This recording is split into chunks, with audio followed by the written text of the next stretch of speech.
จังหวะแสบๆเบิ่งตับยอนนี่ตุย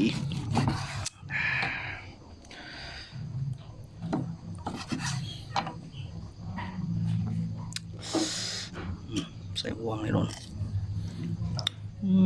สด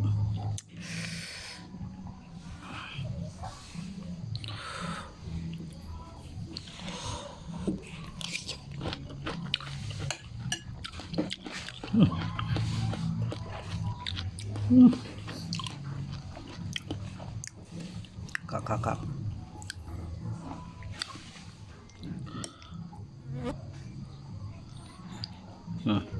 โอ้ขนาด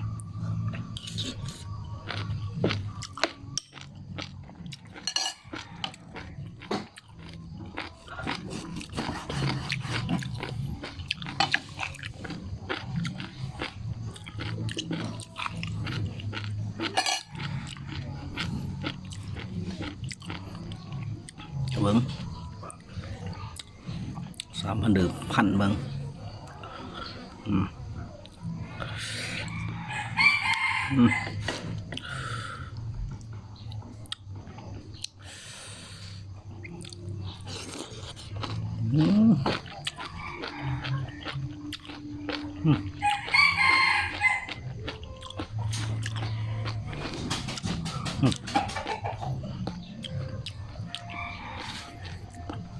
นี่กำลังจะมา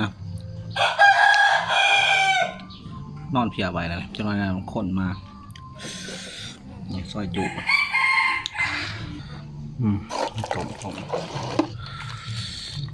ต้มใส่โพนแซ่บอันนี้มันพักใส่ผักกับ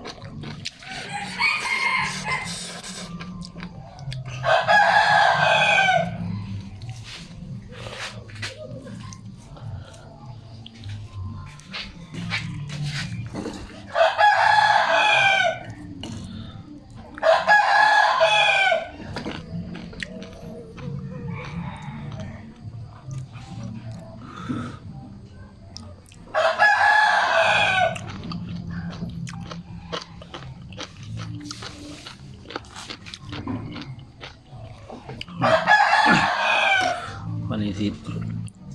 เฮ็ดลาบเลือดเนี่ยแซ่บ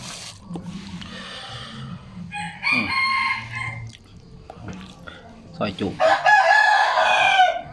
ตาครึ่ง